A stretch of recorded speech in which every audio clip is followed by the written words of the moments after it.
आइए जानते हैं वर्ष 2022 देव उठनी एकादशी व्रत के शुभ मुहूर्त के बारे में। देव उठनी एकादशी का व्रत, जो कि कार्तिक माह के शुक्ल पक्ष की एकादशी तिथि के दिन देव उठनी एकादशी का व्रत किया जाता है। इसे देव प्रबोधनी एकादशी, ग्यारस व्रत आदि नामों से जाना जाता है। इस दिन भगवान विष्णु, जो कि 4 माह के लिए 4 महीने में जो योग निद्रा में चले जाते हैं, तो इस दिन भगवान विष्णु देव उठनी एकादशी के दिन जागृत होते हैं और इस दिन भगवान का पूरे विधि विधान के साथ पूजन किया जाता है। बहुत से जगहों पर, जो कि एकादशी तिथि के दिन तुलसी विवाह करवाया जाता है और कुछ जगहों पर द्वादशी तिथि के दिन भगवान विष्णु से तुलसी विवाह करवाया जाता है शालिग्राम के रूप। इस व्रत को करने से 100 राजसू यज्ञों का फल प्राप्त होता है। हजारों अश्वमेध यज्ञ के बराबर पुण्य फलों की प्राप्ति होती है। इस दिन पवित्र नदी गंगा आदि में स्नान तथा पूजन का विशेष महत्व है। इस व्रत के प्रभाव से जन्म जन्मांतर के पाप, जो कि नष्ट हो जाते हैं तथा पुनर्जन्म का संकट समाप्त हो जाता है। एक वर्ष में 24 एकादशी का व्रत होता है। वहीं पे अधिक मास या मलमास हो तो 2 बढ़कर, जो कि 26 एकादशी का व्रत होता है। एकादशी का व्रत, जो कि हर माह के कृष्ण पक्ष और शुक्ल पक्ष की एकादशी तिथि के दिन एकादशी का व्रत किया जाता है। हर व्रत का अपना अपना विशेष महत्व माना गया है। इसी प्रकार से कार्तिक महीने की शुक्ल पक्ष देव उठनी एकादशी व्रत का अपना विशेष महत्व है। तो आइए जानते हैं सबसे पहले देव उठनी एकादशी व्रत के शुभ मुहूर्त के बारे में। एकादशी तिथि प्रारंभ समय, जो कि 3 नवंबर 2022 दिन गुरुवार शाम 7:31 और एकादशी तिथि की समाप्ति होगी 4 नवंबर 2022 दिन शुक्रवार को शाम 6:09 पे।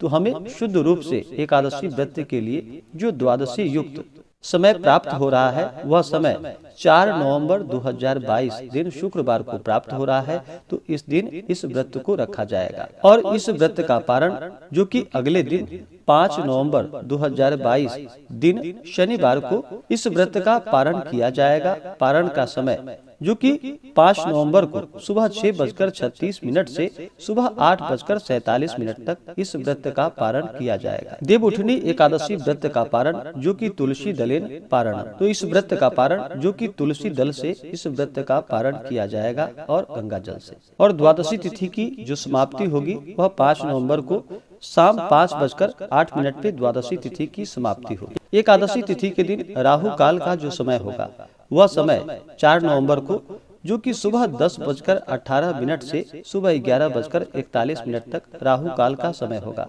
राहु काल समय के दौरान कोई भी शुभ कार्य या नया कार्य नहीं करना चाहिए, यह लाभकारी नहीं होता। एकादशी तिथि के दिन सूर्योदय समय, जो कि सुबह 6:07 और सूर्यास्त शाम 5:15। जो भी जातक देव उठनी एकादशी का व्रत करते हैं, जो भी व्रत करने वाले हैं, उन्हें इस व्रत के लिए, जो कि 10वीं के दिन से ही व्रत के नियम का पालन करना चाहिए। 10वीं तिथि के दिन, जो कि सूर्यास्त होने से पहले ही भोजन ग्रहण कर लेना चाहिए। उस दिन शुद्ध और सात्विक आहार ग्रहण करनी चाहिए। तामसिक वस्तुओं का प्रयोग बिल्कुल भी नहीं करना चाहिए। मांस, मदिरा, लहसुन, प्याज आदि का प्रयोग बिल्कुल भी नहीं करना चाहिए। मसूर की दाल आदि का भी प्रयोग नहीं करना चाहिए। 10वीं तिथि के दिन सूर्यास्त होने से पहले ही भोजन कर ले। उसके बाद अपने दांतों को अच्छे तरह से साफ कर ले। दांतों में अन्न का कोई भी रेशा ना हो पाए, इस बात का ध्यान रखें। और रात्रि में फिर ब्रह्मचर्य का पालन करते हुए भगवान नाम का स्मरण करते हुए 10वीं तिथि के दिन सोना चाहिए।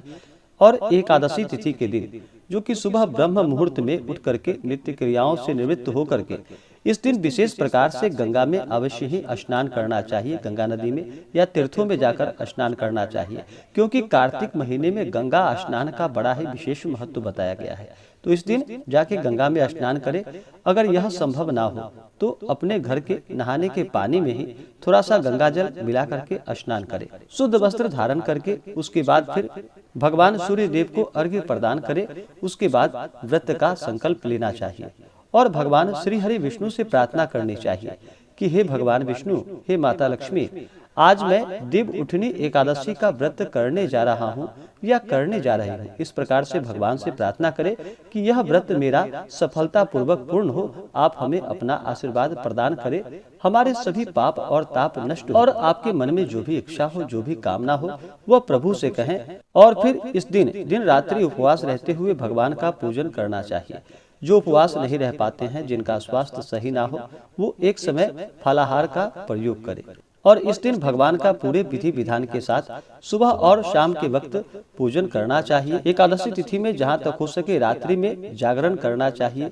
भगवान का भजन कीर्तन करते हुए समय को व्यतीत करना चाहिए। भगवान नाम का जप करना चाहिए, तो यह अनंत गुना पुण्य फलदायी होता है। और अगले दिन जा करके, जो कि द्वादशी तिथि के दिन, फिर सुबह उठकर नित्य क्रियाओं से निवृत्त होकर के स्नान करके शुद्ध वस्त्र धारण करके भगवान का पूजन और आरती करे। उसके बाद फिर ब्राह्मणों को भोजन करवाए, ब्राह्मणों को दान और दक्षिणा दे। उसके बाद फिर व्रत का पारण समय के अनुसार करना चाहिए। इससे अनंत गुना पुण्य फलों की प्राप्ति होती है।